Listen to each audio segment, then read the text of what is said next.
Attorney General, thank you. It's a real pleasure to be here. Can I apologise right from the beginning for how crumpled I look today? I've been in Dublin, this is my second day, and I found myself last night having to fly to London to go to a dinner at 4 o'clock in the afternoon. It was a black tie dinner. Can I suggest that it's a really bad idea to wear black tie on British Airways? Passengers looked at me like I have never seen someone trying harder to get an upgrade in their life. It didn't work. But nevertheless, it's a great pleasure to be here, and it's a great pleasure to be here to recognise 50 years of FLAC, an organisation which is quite close to my heart and whose ideals I really share. Australia probably has the strongest law firm pro bono culture of anywhere outside of the United States. And there are many reasons for that, but Australia's law firms are not strong in pro bono by accident, or because we're a different type of lawyer, or because we have a cute accent.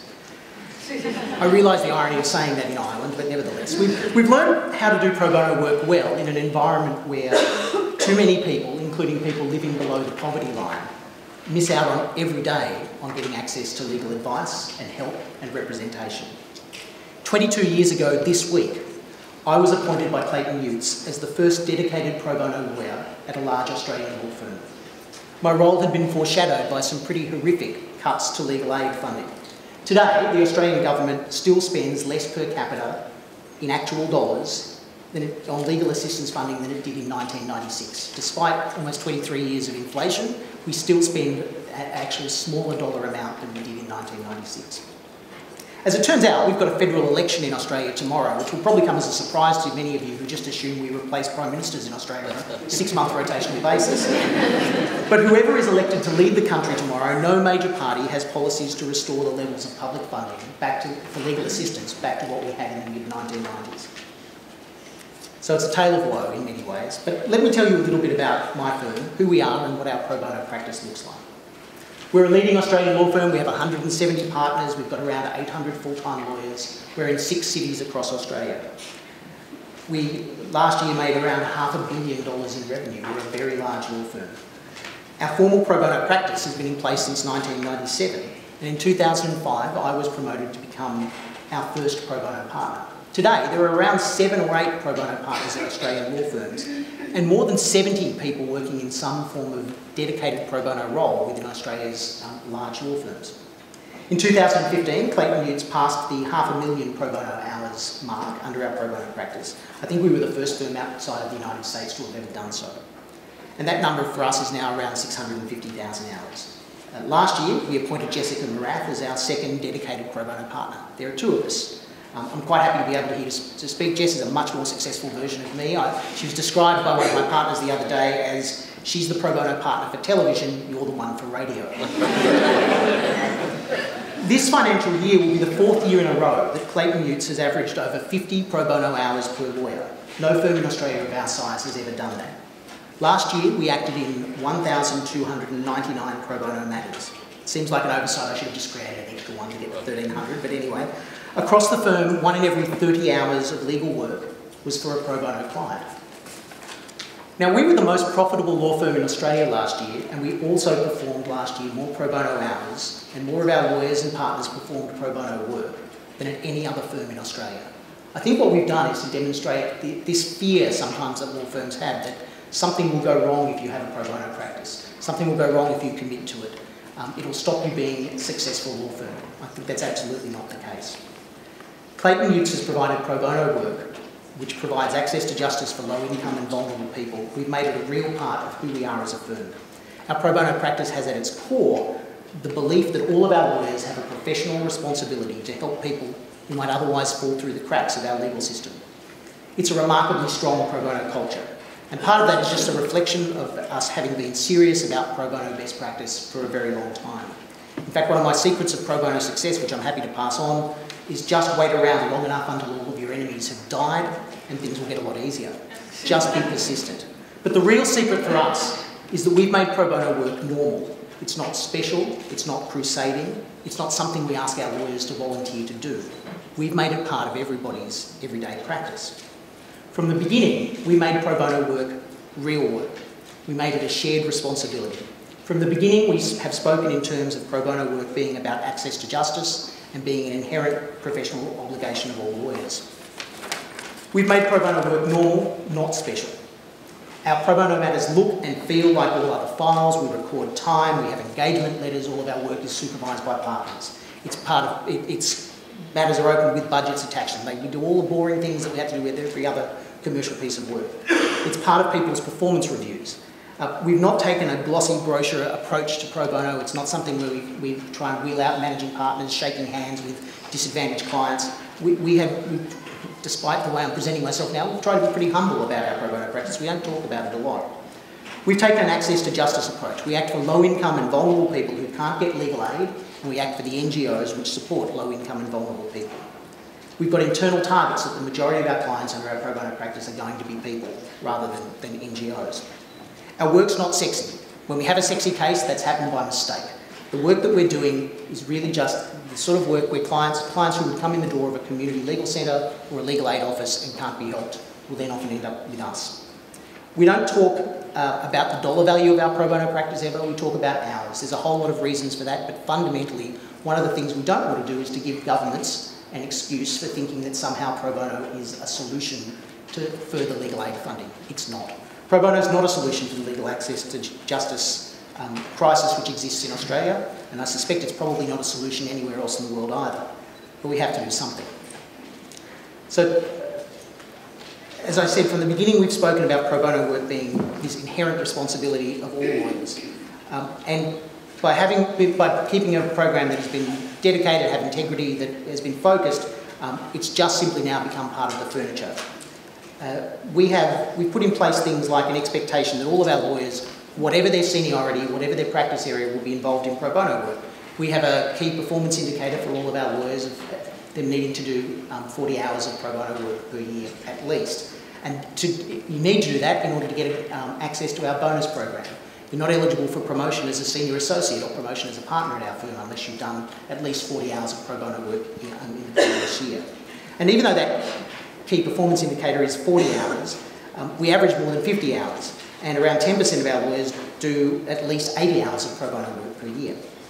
I think pretty effectively is to remind our corporate lawyers that they have skills and that they can use those skills in response to an access to justice crisis. Law is a really interesting profession where the more experienced and more specialised you get, the more you feel uncomfortable doing the sorts of things you did when you weren't experienced and weren't specialised.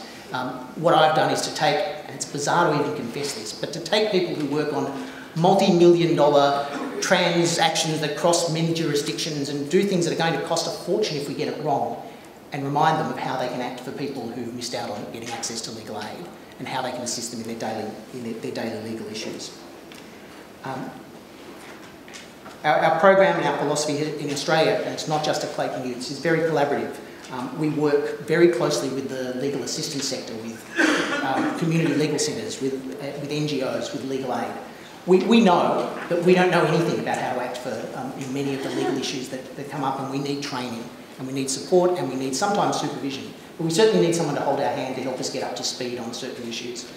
We're not too proud to admit that we don't know the things we don't know, and sometimes that's one of the real challenges for us as corporate lawyers to say, oh, I think there's often a tendency for people to say, I don't want anyone to find out that I'm not very good at that. We've proved that with the right sort of training, people of all sorts of practice areas can do a whole range of really amazing and useful things. Let me just give a few examples of the sorts of things that we've done, and I'm conscious of the time that we have.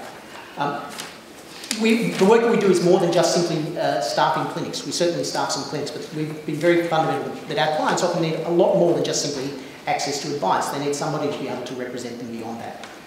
We act, for example, in cases of elder financial abuse, including last month, a 3-day court case that we ran in the New South Wales Supreme Court, a claim for a pensioner who cannot read, whose adult son got his mum to sign documents to say that he'd loaned her over $1.6 million during the course of her life.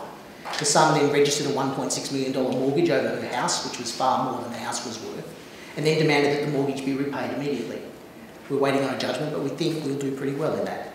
Spoiler, he didn't lend her $1.6 million. We recently ran a High Court case for a First Nations client which established the rights of people living in private tenancies on Aboriginal land in Australia to have access to the same tenancy laws as everyone else in Australia. We've acted for more than 30 people who've been trafficked into Australia to be held in slavery or forced labour, in sex work or in the food and hospitality industries. Or most prominently last year we acted for a man who was trapped as a domestic worker and saw just $5 in his hand for 18 months' work, 14 to 19 hours a day, every day, at the residence of an ambassador in Canberra. We run victims of crime compensation claim for women and kids who've experienced family violence and sexual assault. We have a statutory compensation scheme in Australia, which is available but often inaccessible to the people it's intended to be. Thus far, we've had successful claims for 431 clients and have managed to secure more than $7.25 million for them in statutory compensation. We're a corporate law firm. We knew nothing about how to run victims' compensation cases until somebody told us there was a gap and there was an area of need, and somebody taught us how to do it. We help dozens of tenants each year in public, community and private housing to challenge unlawful evictions and to stay in their homes. Secure employment, secure housing, avoiding financial exploitation and ability to reverse an injustice. These are the basic things that we need as citizens to have confidence in our society and of our places in it. What we've done, I think, is with integrity. We've been clear about what we do and why we do it. When we talk about it, we're clear about pro bono is not a marketing pitch. It's not something that we do because our commercial clients want us to do it. We don't pick up the sort of pro bono work that our commercial clients suggest that we do, unless it's something which fits within our guidelines of acting for low-income and vulnerable people. I have the pleasant job of often telling commercial clients that we can't do pieces of work for them. It's a very scary thing. We train and supervise all of our lawyers. Our pro bono practice is not a chance for junior lawyers to learn from their mistakes while acting for vulnerable people. We don't use the language of, we have to find something interesting for our lawyers to do when we talk about pro bono work, but we talk about unmet legal need and we train people in spaces where they need to meet those needs. It's hard. As I said, I've struggled bravely against this absence of humility all my life, but you need to come up with the idea that pro bono is not about us, it's about our clients. And we're a better law firm for it. I think we get to inspire our people, we get to develop high-performing lawyers and reinforce to them that pro bono work is what the best lawyers do. We often talk about the power that pro bono has to change people's lives. And for us, it certainly changes not just the lives of our clients, but for those involved in providing pro bono assistance. It speaks to the sort of law firm that we want to be and the sort of lawyers that we want to be. And when we talk about, whenever we ask people about their engagement with the firm, pro bono is through the charts. It's the thing that our people probably feel most proud about in their careers. It's the glue that I think holds our firm together. It's probably the only experience that all of our lawyers share, all 800 lawyers across 6 different offices and 14 different national practice groups. Pro bono is the one thing that binds them. It's the one shared experience that they have. In Melbourne, for example, we have been involved in a homeless law program with an organisation very similar to FLAC for the last 16, 17 years. And every one of our lawyers in that office, from our partner in charge down, has worked on the homeless law program. That's an incredibly uniting experience for people to do, and I'm thrilled that it's happened through pro bono.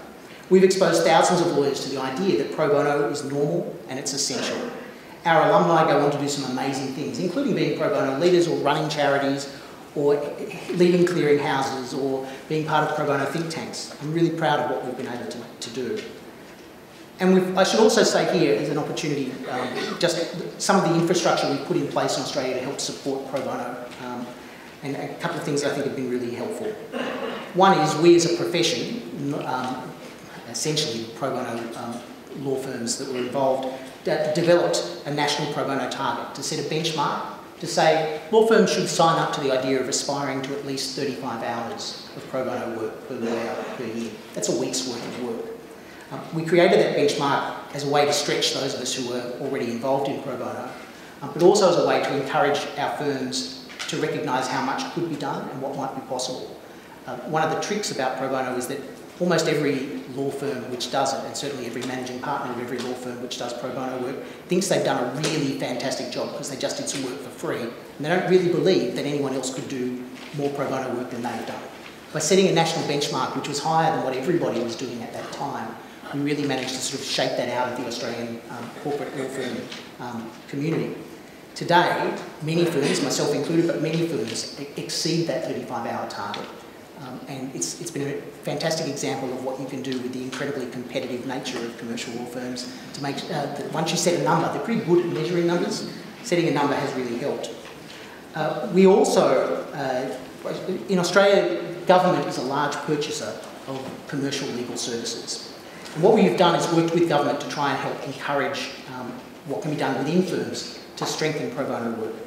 And so when the Commonwealth Government developed its a few years ago when it developed its tender arrangements for the purchase of legal services from commercial firms, we lobbied government, we lobbied the Attorney General's Department to include being a signatory to the National Pro Bono Benchmark as one of the requirements of signing up. Now there's no consequence. If you sign up to the target is entirely voluntary, but by just having a large purchaser of legal services as a client saying, we'd like you to be a signatory to the pro bono target, that again is transformative. Some governments in Australia have gone even further. We're very lucky, we have 8 governments in Australia. It's an excellent system. The Victorian government has gone even further. They have put into their purchase arrangements for legal services a contractual requirement that a law firm will provide at least a percentage of the value of the commercial work that they do in pro bono work for low-income people. And again, for a firm like mine, our nominated number is 20% of the value of the commercial work that we do. We're the largest provider of legal services to the Victorian government, and the amount that we need to achieve each year in pro bono under that contractual arrangement is enormous. The delightful thing I have at my firm is I have the number crunchers saying, have we done enough pro bono work? Rather than saying we're doing too much pro bono work, we've got actually a commercial incentive to be doing more and to make sure we meet those targets. So there's some interesting things that we've got in, but I think the Australian experience is one which can be mirrored very easily in Ireland, and I'm very excited to be in Dublin simply at this time where I think you are really on the cusp of some changes to the way in which pro bono work operates in a coordinated way, and an understanding of the way in which what lawyers can do. We're much better than just simply delivering fact sheets. We're much better than just simply giving people one-off advice. We have the capacity as lawyers, and certainly as commercial lawyers, to do very difficult and very complicated things for our commercial clients. By normalising pro bono, there's absolutely no reason that same level of sophistication and help can't be given to low-income and vulnerable clients. I wish all of you very well, and I thank FLAC once again for the opportunity to speak today. Thanks very much.